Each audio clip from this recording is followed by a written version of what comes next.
조회수는 터졌습니다. 그런데 결과는 진짜 망했습니다. 왜냐하면 신뢰가 무너졌기 때문이죠. 바이럴 마케팅, 하루아침에 수백만 명에게 퍼져나가는 힘, 순식간에 브랜드를 알릴 수 있는 전략입니다. 많은 사람들이 바이럴이라고 하면 웃긴 영상이나 잠깐 화제가 된 밈, 혹은 조회수가 급상승한 광고를 떠올리곤 합니다. 그래서 또 바이럴이네 하고 가볍게 넘기기도 하죠. 하지만 바이럴의 뿌리는 훨씬 더 깊습니다. 인류가 서로 교류하기 시작한 순간부터 존재했던 가장 원초적인 마케팅, 바로 입소문에서 시작된 것이니까요. 1994년 미디어 이론가 더글러스 러시코프는 미디어 메시지가 바이러스처럼 퍼진다고 설명했습니다. 그리고 1996년 하버드 비즈니스 스쿨의 제프리 레이포트 교수는 짧은 시간, 최소의 예산으로 최대의 효과를 내는 데에는 바이러스만한 것이 없다. 이후 2013년 펜실베이니아대 조나버거 교수는 바이럴은 저절로 태어나는 게 아니라 만들어지는 것이다 라고 말합니다. 단순히 운 좋게 퍼지는 것이 아니라 사람들이 공유하고 싶게 만드는 요소가 있을 때 비로소 폭발적인 확산이 일어난다는 거죠. 그렇다면 여기서 질문 하나, 바이럴은 우리 브랜드의 불씨가 될까요? 아니면 한순간 흩어지는 연기에 불과할까요?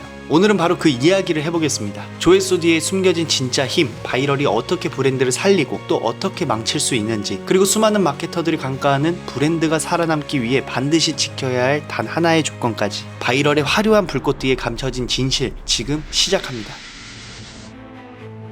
바이럴이 왜 이렇게 마케터들을 유혹하는지 그 이유부터 파헤쳐 보겠습니다. 첫 번째 이유, 돈입니다. 마케팅에서 가장 큰 고민은 언제나 비용 대비 효과입니다. 광고비는 천문학적으로 드는데 효과는 얼마나 나올지 장담할 수가 없죠. 그런데 바이럴은 다릅니다. 한번 불이 붙으면 광고비를 더 쓰지 않아도 사람들이 알아서 퍼뜨려줍니다. 이건 단순히 추측이 아니라 1996년 하버드 비즈니스 스쿨의 제프리 레이포트 교수가 하버드 비즈니스 리뷰에 실은 글 The Virus of Marketing에서 이렇게 못 박았습니다. 짧은 시간, 최소의 예산으로 최대 효과를 내는 데에는 바이러스만한 것이 없다. 이 말은 곧 모든 마케터가 찾는 꿈의 공식이 바로 바이럴 속에 숨어 있다는 뜻입니다. 두 번째 이유, 참여입니다. 과거의 광고는 기업이 말하면 소비자는 듣는 구조였습니다. 하지만 SNS 시대가 오면서 상황은 완전히 바뀌었죠. 바이럴은 소비자가 수동적인 관객이 아니라 직접 무대 위로 올라와 메시지를 함께 퍼뜨리는 주인공이 됩니다. 댓글, 공유, 패러디, 밈, 이 모든 게 하나의 거대한 불길처럼 확산을 가속화합니다. 펜실베이니아대의 조나버거 교수도 컨테이저스 저서에서 이야기합니다. 바이럴은 저절로 태어나는 게 아니라 만들어지는 것이다.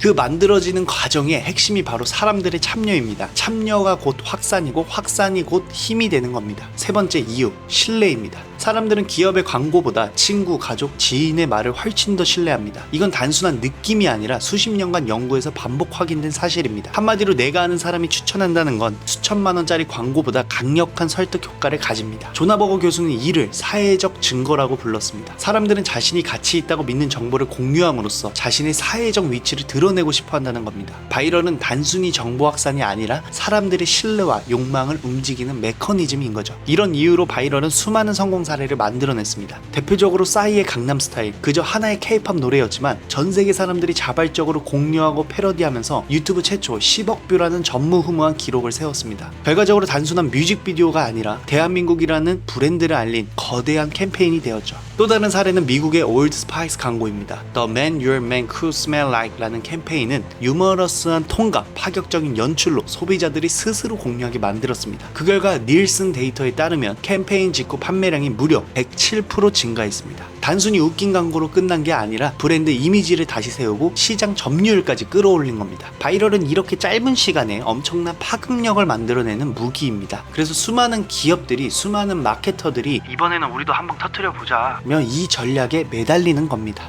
하지만 모든 칼이 그렇듯 바이럴에도 양날이 있습니다. 잘만 쓰면 강력한 무기지만 잘못 쓰면 브랜드를 무너뜨리는 독이 되기도 하죠. 진짜 목소리가 아닌 경우가 많습니다. 우리가 흔히 접하는 맘카페 후기, 블로그 글, 인스타그램 리뷰, 겉으로는 솔직한 체험담 같지만 사실은 누군가가 설계한 이야기일 때가 많습니다. 광고 대행사가 만들어낸 문구가 진짜 경험담처럼 포장돼 소비자 앞에 등장하는 거죠. 이 화장품은 기적을 보여준다, 이 서비스는 무조건 만족한다는 과장된 표현들. 소비자는 믿고 구매하지만 돌아오는 건 실망감뿐이고 브랜드에 대한 신뢰는 한순간에 무너집니다. 실제로도 이런 일은 적발된 바 있습니다. 2018년 식약처는 맘카페에서 판매되는 제품들을 점검해 100개 중 57개의 제품이 허위 과대 광고로 적발됐다고 발표했습니다. 그리고 2021년 공정거래위원회는 후기 조작과 빈박스 마케팅을 벌인 업체들을 제재하기도 했습니다. 즉 진짜 소비자의 경험으로 포장된 글이 실제로는 기획단 광고였다는 사실이 드러난 거죠. 둘째, 예측 불가능성입니다. 하버드 비즈니스 비즈니스 스쿨의 제프리 레이포트 교수는 1996년 하버드 비즈니스 리뷰 기구에서 바이럴은 최소 비용, 최대 효과의 도구로 설명하면서도 이렇게 말했습니다. 바이럴은 강력하지만 예측하기 어렵다. 한마디로 한 번은 터질 수 있어도 다시 같은 효과를 보장할 수는 없다는 겁니다. 셋째, 단기성입니다. 펜실베이니아대의 조나버거 교수는 저서 컨테이저스에서 바이럴은 저절로 태어나는 게 아니라 만들어지는 것이다 라고 강조했습니다. 이 말은 곧 사람들이 공유하고 싶게 만드는 요소가 없다면 대부분 바이럴은 금세 사라지고 만다는 뜻입니다. 조회수는 반짝할 수 있어도 브랜드라는 불씨는 남지 않는 거죠. 넷째, 신뢰 붕괴입니다. 사람들은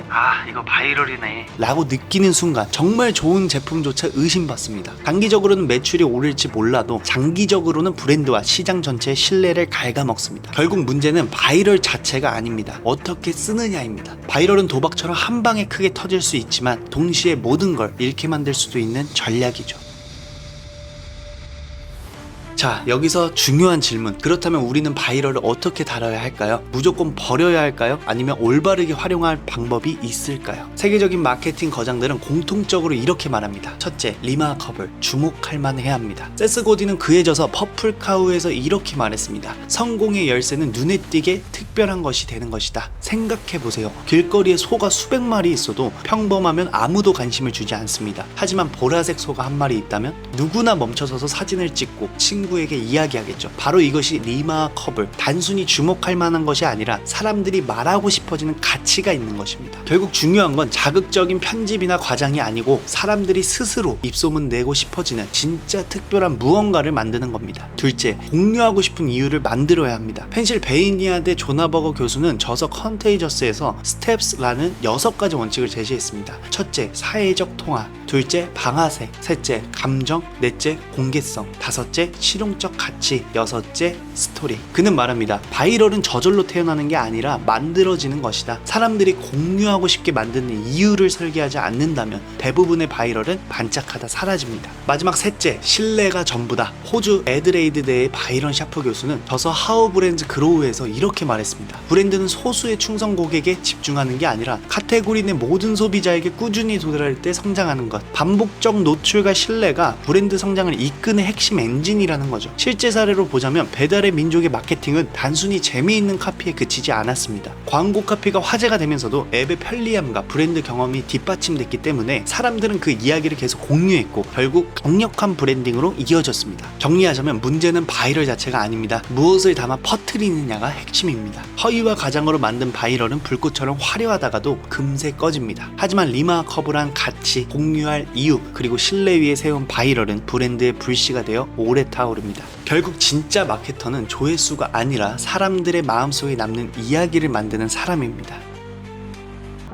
제가 이런 이야기를 하는 데에는 이유가 있습니다. 저도 한때는 바이럴이라는 이름을 빌려서 일을 했던 사람이거든요. 처음엔 그냥 글 쓰는 게 좋아서 블로그를 시작했습니다. 그러다 글만 써도 돈을 벌 수 있다는 제안을 받았죠. 조건은 단순했습니다. 제가 직접 경험하지 않은 서비스나 받아보지 않은 시술을 실제로 체험한 것처럼 포장해 글을 쓰라는 것. 겉으로는 솔직한 후기처럼 보였지만 실상은 광고 대행사가 기획한 문구였던 거죠. 돈은 꽤 짭짤했지만 시간이 지날수록 마음이 불편해졌습니다. 내 글을 믿고 누군가는 그곳을 찾았을 텐데 혹시 실망하지 않았을까? 그 죄책감 때문에 결국 그 일을 그만뒀습니다. 그 후로는 저도 피해자가 됐습니다. 인스타그램에서 유행하던 화장품 잡티와 모공을 없앤다길래 솔깃해 샀습니다. 사람들이 좋다고 하니 저도 믿고 꾸준히 썼죠. 하지만 결과는 제게는 아무런 효과도 없었습니다. 처음엔 나한테만 안 맞나? 생각했죠. 실제로 댓글에는 효과가 있었다는 사람들도 많았습니다. 그러니 제품 자체를 나쁘다고 단정할 수는 없을 겁니다. 그럼에도 불구하고 저는 분명 실망했고 그때 느낀 건 단 하나였습니다.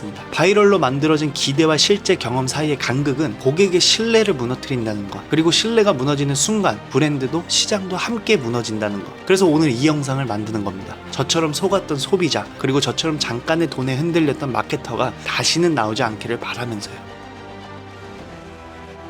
바이럴은 분명 강력한 힘을 가지고 있습니다. 짧은 시간에 수많은 사람들의 눈길을 끌고 때로는 브랜드를 한순간에 스타로 만들기도 하죠. 하지만 동시에 그 불꽃은 너무 쉽게 사라집니다. 과장과 허위에 의존한다면 남는 건 잿더미뿐입니다. 하버드 비즈니스 스쿨의 제프리 레이포트 교수는 말했습니다. 바이럴은 강력하지만 예측하기 어렵다. 펜실베이니아대의 조나버거 교수는 이렇게 강조했습니다. 바이럴은 저절로 생겨나는 게 아니라 만들어지는 것이다. 그리고 세스 고딘은 퍼플카우에서 말했죠. 성공의 열쇠는 남들이 말하고 싶을 만큼 특별한 강렬해지는 것이다. 결국 해답은 명확합니다. 사람들이 자발적으로 이야기할 수밖에 없는 가치, 그리고 그 시간이 흘러도 흔들리지 않는 신뢰. 이 두 가지가 없다면 바이럴은 불꽃놀이처럼 흩어지고 맙니다. 그러나 이 두 가지를 지켜낸다면 바이럴은 단발적인 이벤트가 아니라 브랜드를 오래 타오르게 하는 불씨가 됩니다. 바이럴 마케팅, 우리는 그것을 두려워할 필요도 맹신할 필요도 없습니다. 올바르게 다룬다면 그 힘은 브랜드를 세우고 시장을 더 건강하게 만들 수 있습니다. 이것이 오늘 제가 전하고 싶은 단 하나의 메시지입니다. 바이럴은 결국 신뢰 위에 쌓여야만 한다는 것.